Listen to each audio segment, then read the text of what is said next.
So guys, in this video, I'm going to show you how you can install and set up Docker on your Windows operating system. So let's get started and let's see how we can do it. So first of all, we are going to go to our favorite browser and search for Docker. And the first link which will appear here will be from docker.com. So we are going to click on this link. Straight away on the home page, you will see the download option for downloading the Docker desktop executable file. But before downloading the Docker desktop executable file, we need to understand the prerequisite of installing Docker because Docker cannot be installed on all types of Windows operating system.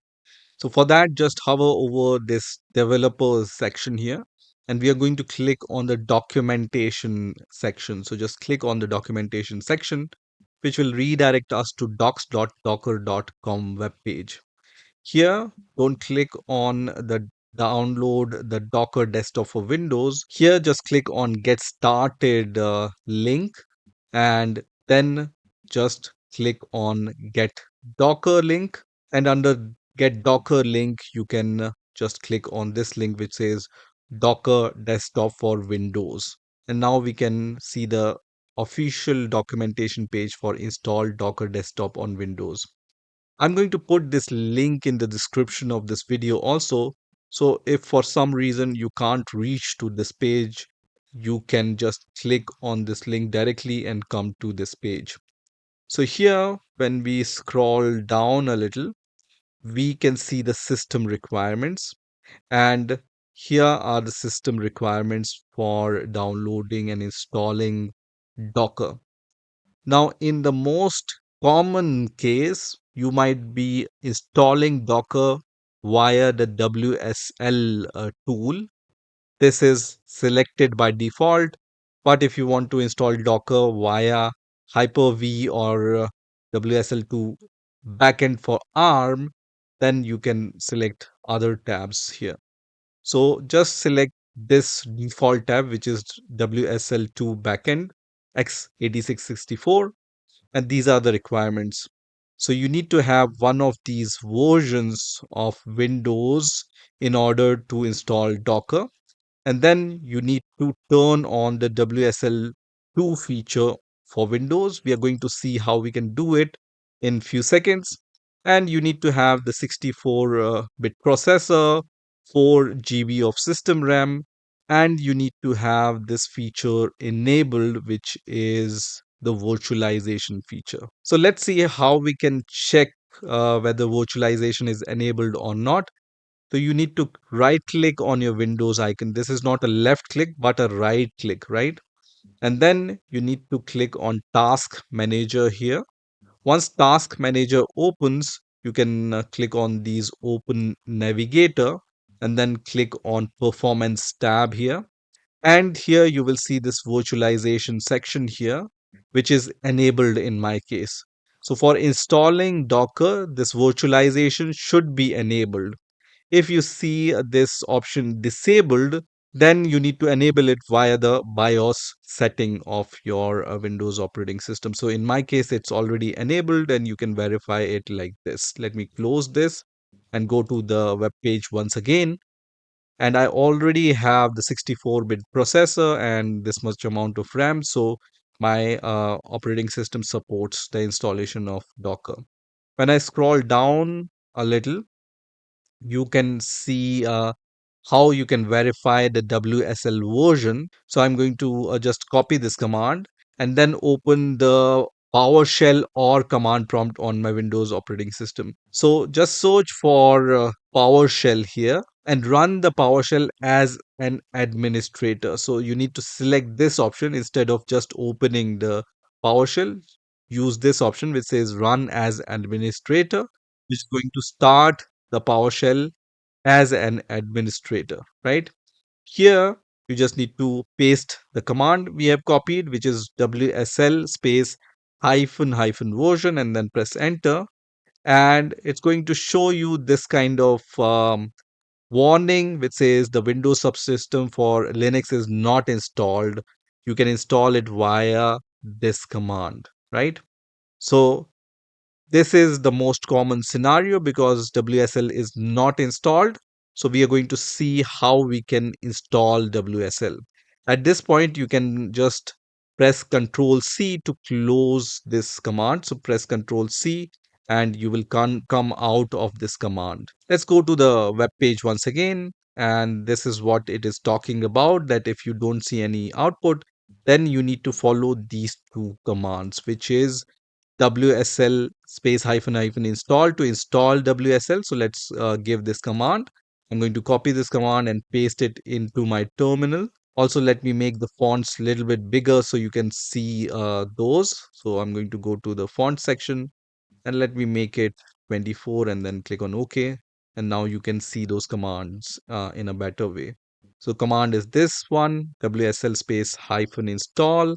Let me press enter and it's going to start the download of Windows Subsystem for Linux, which is the latest version. We are installing WSL2. You can see 2.6.3 version, right? So just wait for the next step at this point. And then after a few seconds, you can see at the end the requested operation is successful. Change will not be effective until your system is rebooted, right? So even though this WSL is installed, we need to reboot our system in order to make the changes effective. So let me restart my Windows operating system. So first of all, let me close this PowerShell and let me restart my Windows operating system. So now my Windows operating system has been restarted. So let's move to the next command. So let me open the PowerShell once again for that. So I'm going to open the PowerShell as administrator once again. So click on run as administrator. And once the PowerShell is open, we are going to move to the next command. So the next command is WSL updates. So just give this command, which is WSL update, and it will check for the updates. And I can see the message which says the most recent version of WSL is already installed. So everything is working fine. So WSL is now officially installed on my Windows operating system. So we are going to once again go to our favorite browser, search for Docker and click on this docker.com result. And straight away we can now click on this download Docker desktop. We are going to click on this link which says download for Windows AMD 64, which is going to download this Docker desktop installer.exe file. It's around 572 megabyte file, so it will take some time to download. So let's wait for the download to finish. So now this Docker executable file is downloaded on my Windows operating system. Just before clicking this file, you need to go to the folder where it's downloaded. So just go to the downloads folder and locate the Docker desktop installer.exe file and then right click on this file, and we need to run this as an administrator. So just select this option which says run as administrator, right? So sometimes this requires some administrator privileges, so it's better to run this executable file as an administrator. So select this option. And then when you start Docker installer for the first time, it might give you some kind of warning, which might say, do you want to allow this app to make changes on your device? Click on yes. And now the Docker desktop installer has been started. So now you can see the first configuration window. And if you remember, we have installed the WSL2. So just leave this option as checked, which says use WSL2 instead of Hyper-V, which is also recommended. Also, it says allow Windows containers to be used with this installation. I'm going to check this also and then click on OK here. And it's going to unpack all the files. And now the Docker desktop has been installed on our Windows operating system. And also we can see this message which says installation succeeded.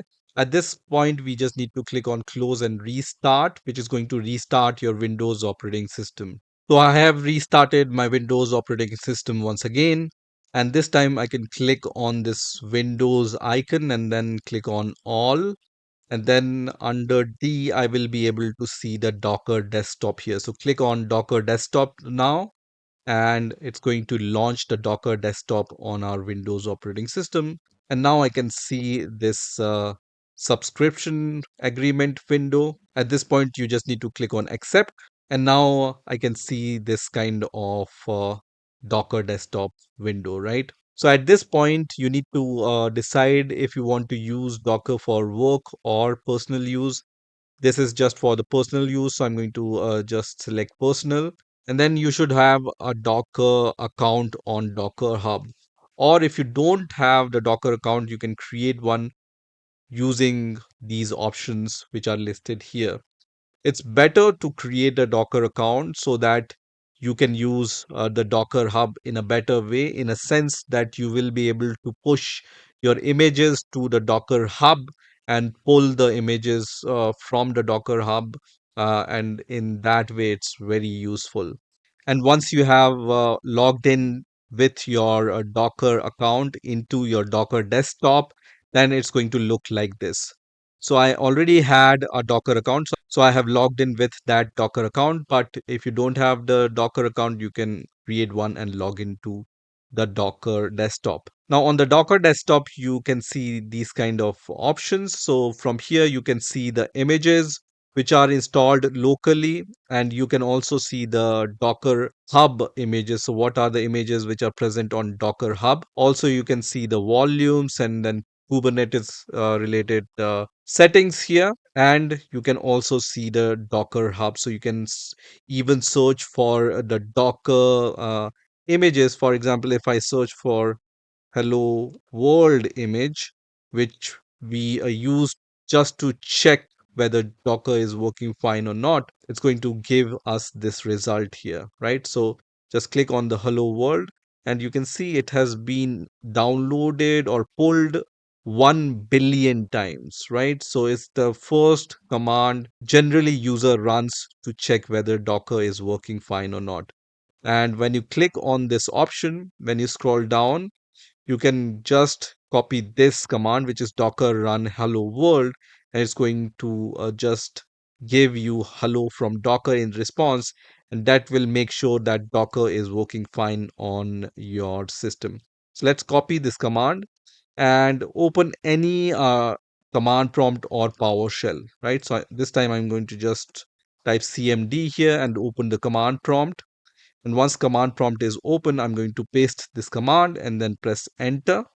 And it's going to run the Docker and pull this image. So you can see unable to find the image. So it did not find any image locally. So it has pulled that image. I can see this message pulling from Docker Hub, and pull was complete. And then it says hello from Docker. So everything is working fine. Once I have pulled this image, when I go back to the Docker desktop and go to the image section, I can see one image here, and I can see it was created or updated 5 months ago. And then the container section is going to show us how much seconds ago or minutes ago we have ran this hello world image. So we have ran this image 55 seconds ago, right? So from here itself, you will be able to see all kind of images and containers running on our Docker. Now, if you want to use the Docker using command line, then just stay on the command prompt. Let me clear the terminal using cls command. And if you write Docker images command and then press enter, it's going to show you all the images which are present locally on your Windows operating system. If you want to see all the running containers, just write docker ps command and then press enter. Right now, no container is running because our container ran for hello world and it has finished, right? So it ran for a few seconds and it's finished now. So no container is running. If you want to see all the previous running containers, then just give this command docker space ps space a and then press enter, and it's going to show you all the previously running containers, right? So it ran 2 minutes ago, and exited 2 minutes ago, right? So using Docker on your command prompt or your PowerShell, you can also run all these commands to understand what kind of images you have or what kind of containers you have, right? To pull any image, you can use Docker pull and the name of the image, and it's going to pull that image. So those images you can find on Docker Hub. Click on Docker Hub here. So let's say I want to search the image for Ubuntu, and then when I search for it, I can see so many images which are available, and you just need to choose the most popular one, and you will also see the official badge in front of the image, which indicates that this is the official image from the official provider, and you can see how many times it's been pulled. And once you click on that image, you will see the documentation about that image, how to use that image, and all the other information, right? And you will also see the tags related to that image. So what is the latest tag associated with that image? So if you want to pull that image, you can directly click on pull from here, and it's going to automatically pull the image and show you in the image section from the Docker desktop itself. So this is how you can install and set up Docker on your Windows operating system. I hope you've enjoyed this video, and I will see you in the next video.